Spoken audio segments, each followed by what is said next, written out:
भी माँ भगवती के चित्र पर और भगवान श्री राम के चित्र पर पुष्प अर्जित करें और मंच आसीन होने का कष्ट करें।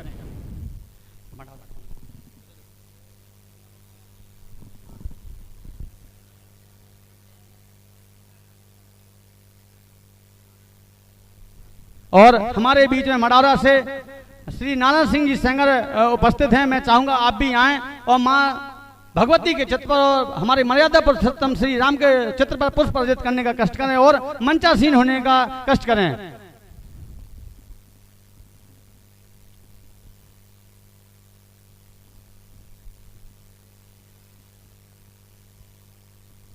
हेलो, आदरणीय ठाकुर श्री सुरेंद्र सिंह जी जो पशुपालन विभाग में हैं, अभी आए हुए हैं। निवेदन करूंगा कि माँ भगवती और प्रभु राम के चित्र पर पुष्पार्पण करने का कष्ट करें।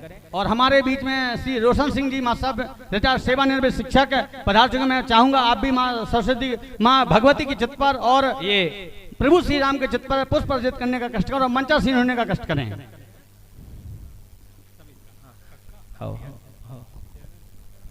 हमारे कक्काजू और केहर सिंह जी पधारे हुए हैं। रमेश राकी समस्त टकरास से निवेदन करेंगे कि वो आए और भगवान प्रभु राम इष्ट देव और माँ भगवती देवी के चित्र पर पुष्पार्पण करने का कष्ट करें।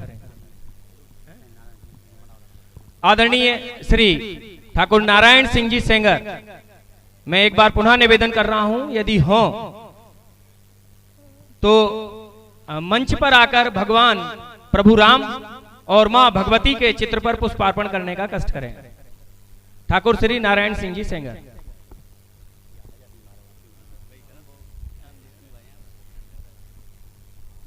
इसके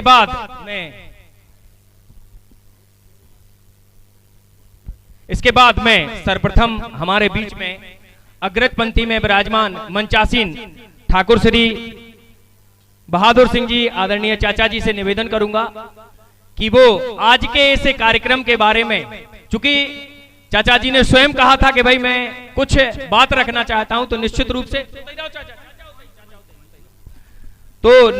रूप से हमें आपका आशीर्वाद मिलेगा मंच के माध्यम से। तो आदरणीय कक्काजू श्री बहादुर सिंह जी। आदरणीय आज की सभा से सभी विराजमान छठी समाज सभा के सभी उपस्थित महान भाव गुरुजन सभी को नमन वंदन करता हूँ। आज सबसे बड़ी भाग्य सब शुभ अवसर है कि दशहरा मिलन पर हम सब इकट्ठे हुए हैं और सबसे पहले प्रथम काम है कि अपने भगवान सच्चिदानंद को ना भूलें, बस फिर आगे बढ़ें। सच चित आनंद, सच कभी बदलता नहीं है। चित्त हजारों सूर्य के प्रकाश के समान भगवान राम कृष्ण होते हैं और आनंद कन हैं। इसी प्रकार से मैं आपकी समस्त उपस्थित महान भाव छठी सब को नमन वंदन अभिनंदन करता हूँ।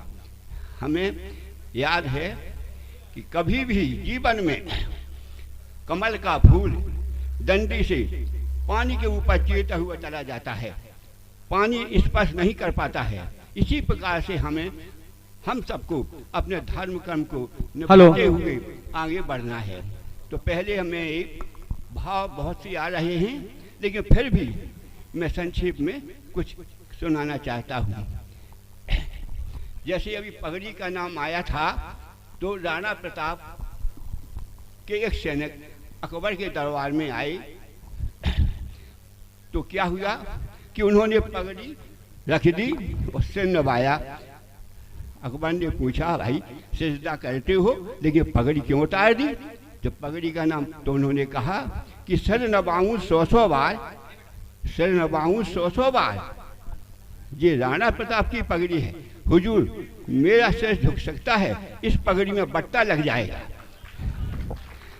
तो मैं सभी से यही विनम्र अनुरोध करता हूँ कि हम और आप एक परिवार के 5-6 आदमी, परिवार माता पिता बच्चे भाई बहन मिलकर रहें और अपना परिवार चलाएं। तो जब पगड़ी शब्द आया है तो मैं 4 लाइनों की कविता प्रस्तुत करता हूँ। जो भी गलतियां हों क्षमा।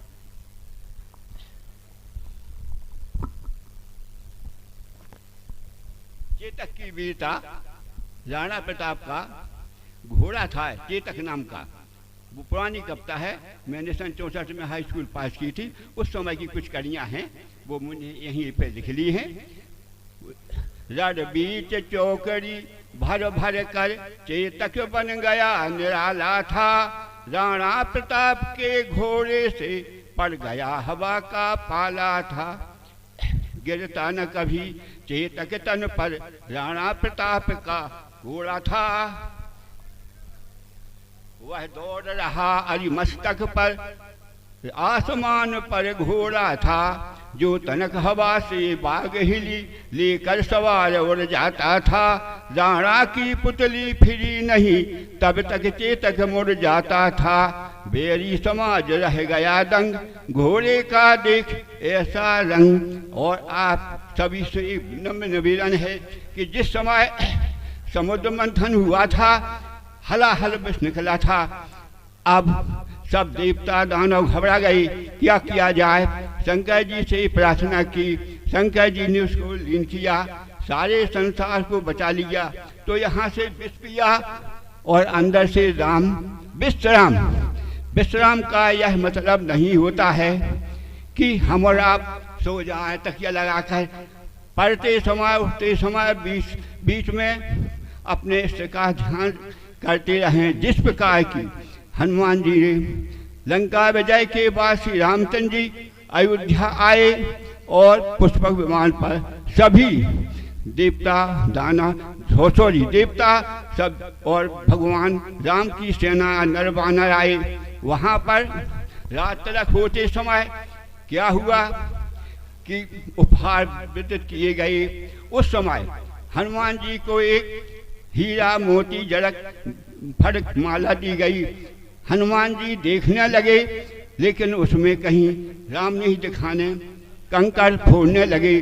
विभीषण को गुस्सा आ गया, क्या करते हो हनुमान जी, ये तुम्हारे क्या हजारों लाखों की कीमत का जो माला है फोड़ रहे हो। तब हनुमान जी ने कहा कि हमारे बीच में हमारे राम नहीं दिख रहे हैं हृदय में। तो सबने व्यंग कर दिया कि ऐसे रिश्ते हैं तुम्हारे, हृदय फाड़ के दिखा दिया। तो राम और लक्ष्मण विराजमान हैं। तो लंका विजय के बाद जब हनुमान जी ने इस प्रकार से दिखा दिया तो वाह वाह होने लगी।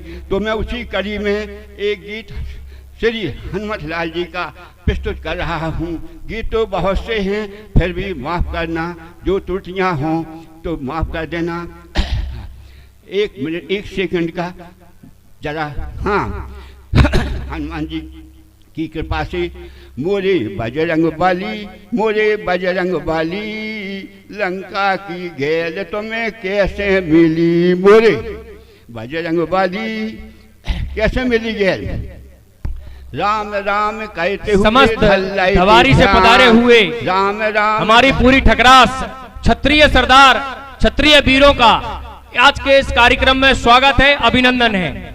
मैं निवेदन करूंगा समस्त समस्त धवारी से पधारी हुई ठकरास से कि वो अपनी जो है आसन ग्रहण करें।